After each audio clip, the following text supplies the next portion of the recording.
Asia వేదికగా జరిగే ASEAN శిఖరాగ్ర సదస్సుకు మోదీ ట్రంప్ ఇద్దరు హాజరయ్యే అవకాశం ఉంది.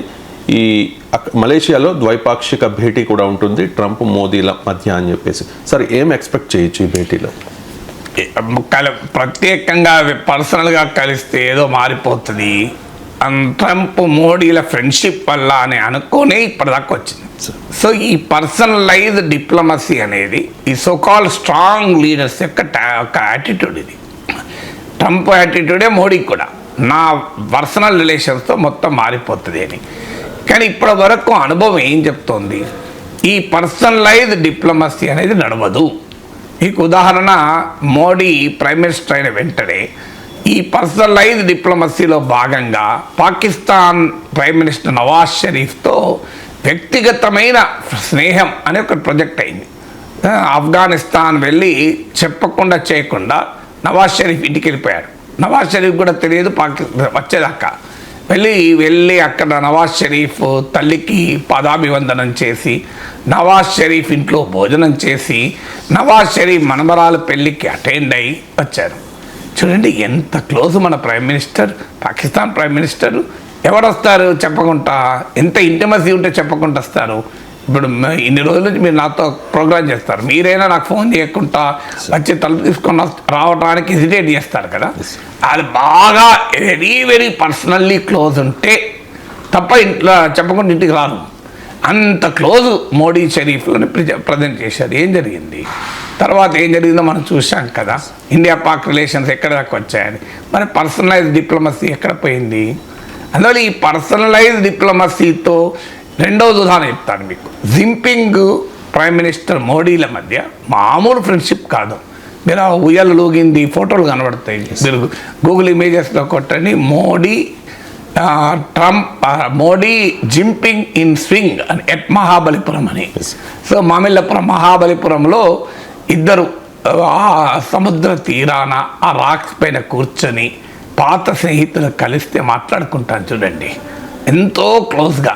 తర్వాత మళ్ళీ వుహాన్లో ఆ ఫొటోస్ ఉంటాయి, మీరు Modi Jinping Wuhan images, Modi Jinping Mahabalipuram images కలిసి ఒకటే వ్యూయల్లో అది చేయడం. ఎవరైతారు ఇది?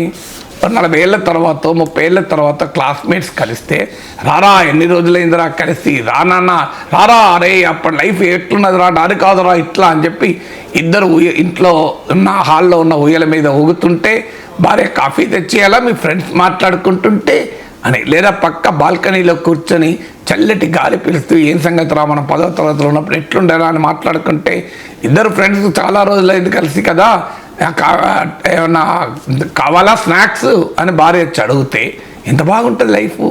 ఇట్లా ఇమేజెస్ ఉంటాయి, మీరు చూడండి. సో ఇది ఏమైంది, మోడీ జింపింగ్ ఫ్రెండ్షిప్. అసలు ప్రైమ్ మినిస్టర్ మోడీ మామూలు విషయం కాదు. చైనా ప్రెసిడెంట్తో ఎంత క్లోజ్, ఎంత ఇంటిమసీ. దీంతో చైనా మనకు బెస్ట్ ఫ్రెండ్ అవుతారన్నారు. ఏం జరిగింది? వుహాన్లో మీకు గాల్వాన్ వ్యాలీ జరిగింది. మోడీ జింపింగ్ ఫ్రెండ్షిప్ ఏమన్నా కాపాడిందా? కల్నల్ సంతోష్ కాపాడిందా? మన 20 మంది సైనికుల్ని కాపాడిందా?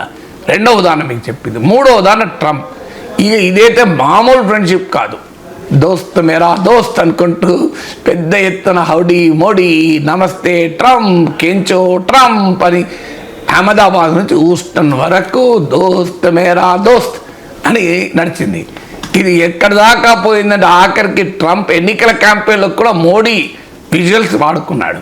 దాన్ని ఇక్కడ Bharatiya Janata party eco system మామూలు క్యాంపెయిన్ కాదు. చూడండి ట్రంప్ కూడా మోడీకి ఎంత వాల్యూ ఇస్తున్నాడని. అప్కి బా ట్రంప్ సర్కార్ అని చెప్పి నినాదాలు ఇచ్చారు. ఏం జరిగింది? డెడ్ ఎకానమీ తిట్లు వచ్చాయి. ఐ లవ్ పాకిస్తాన్ అంటూ మన శత్రువును ప్రేమించడం మొదలయ్యాయి. H1B వీసాల పైన $1,00,000 వేసాడు. అవుట్సోర్సింగ్ అటాక్ చేస్తూ హై ట్యాక్స్ అన్నాడు. తాజాగా ఇరాన్లోని చబహార్ పోర్ట్ ఇండియా నిర్మిస్తుంటే దానికి ఆంక్షల మినహాయింపు, శాంక్షన్స్ వేవరుంటే అది రద్దు చేశాడు. జనరలైజ్ సిస్టమ్ ఆఫ్ ప్రిఫరెన్స్ GSPలో భాగంగా భారతదేశ కొన్ని ఇంపోర్ట్ రిలీఫ్ ఉంటే దాన్ని రద్దు చేశాడు. 50% ఏ ప్రపంచంలో ఏ దేశం పైన వేయనంత ఎక్సెప్ట్ బ్రెజిల్ టారిఫ్ విధించాడు. Russia war, Ukraine war, India war అన్నాడు. మోడీ వారు అన్నాడు, ఎన్ని అనాలని అంటున్నాడు కదా, మరి ఏమైంది? ఓ నమస్తే ట్రంప్, హౌడీ మోడీ, ఇద్దరు చేతులు ఊపుకుంటూ మొత్తం హాల్ చుట్టూ తిరుగుతుంటే ఎక్కువ మన డయాస్పరా ప్రవాస భారతీయుల పులకరింపులు, కేరింతలు, Bharatiya Janata party ecosystem, social మీడియాలో ఫోటోలు, గ్లోబల్ లీడర్, విశ్వ గురువు అని ఎంత నడిచిందండి. ఏం జరిగింది ఆఖరికి? మీకు 3 ఉదాహరణలు చెప్పాను, పర్సనలైజ్ డిప్లొమసీ. ఇట్లా బోలెడు ఉదాహరణలు చెప్తాను. ఇప్పుడు 4వది ప్రెసిడెంట్ పుటిన్. సో ఇప్పుడు ఇది నడుస్తుంది లేటెస్ట్. అసలు ఆ ట్రంప్ వేరండి, ట్రంప్ లెక్క కిందకి కాదు. జింపింగ్ ఎక్కడో కానీ చైనా నమ్మలేము, కానీ పుటిన్ మోడీ ఫ్రెండ్షిప్ మామూలు కాదు అసలు. ఇది ఇక అసలు తిరిగే లేదు. చూడు పుటిన్ ఎంత వాల్యూ ఇస్తున్నాడు. పుటిన్కు ముఖం మీద చెప్పేశాడు, this is not the Ira of war అని. ఎవరు చెప్పగలిగాడు?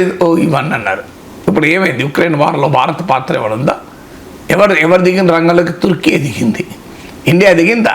పోనీ ప్రెసిడెంట్ పుటిన్ మీరు ఢిల్లీలో మాట్లాడుకుందాం జెలెన్స్కీతో అని అన్నాడా? ఏం జరుగుతుంది? తుర్కీ మీడియేటర్, ఇండియా కాదు. సో అంటే ఇన్ని ఉదాహరణలు ఇచ్చాం మీకు. పర్సనలైజ్డ్ డిప్లొమసీ అనేది ఇట్ ఈస్ యూస్ఫుల్ కాదని అంటే, but it has its own limitations.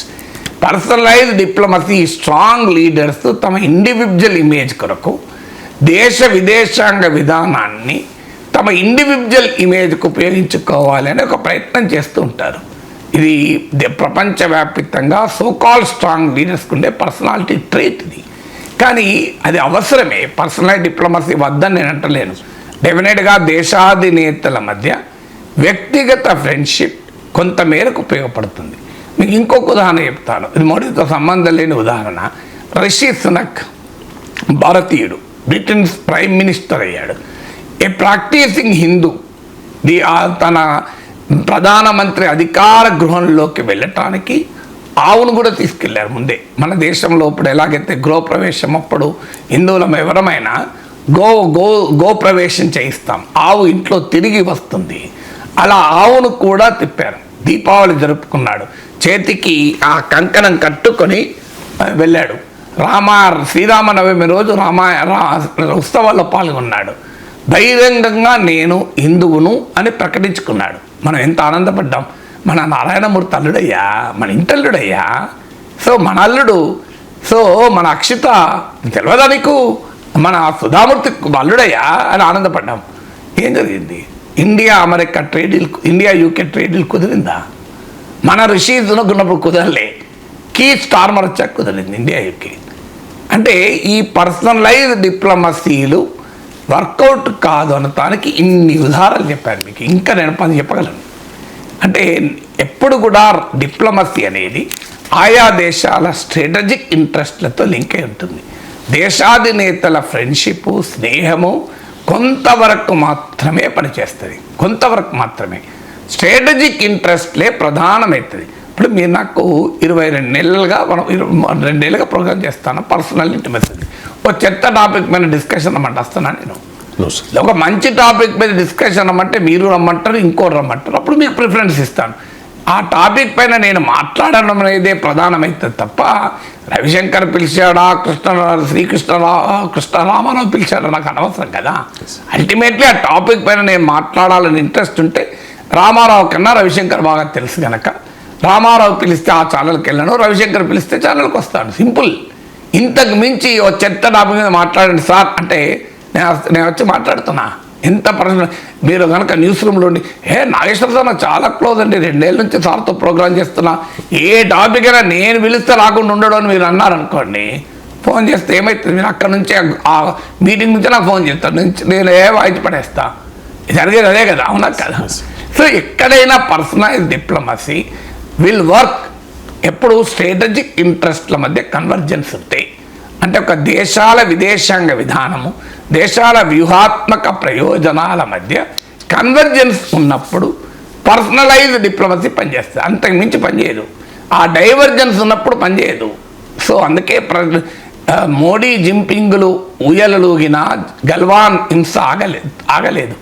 Modi ట్రంప్ల మధ్య ఇంతటి బంధం ఉన్నా Modi is my best friend అని ట్రంప్ అంటాడు, ఐ ఫుల్లీ రెసిప్రొకేట్ అని మోడీ అంటాడు. ఇండియా మీద అయితే H1B వీసాల మీద ఫీజు అయితే పెరుగుతూ ఉంటుంది. సో మన వాళ్ళను ఇల్లీగల్ ఇమిగ్రెంట్స్ అని చెప్పి గొలుసులకు చైన్లు పెట్టి వాళ్ళని విమానాలు ఎక్కించి అమృత్సర్ పంపిస్తుంటారు. సో అందువల్ల ఇప్పటికైనా మోడీ ట్రంప్ కలవడం ఒక అవకాశం, but that it self will not solve all the problems.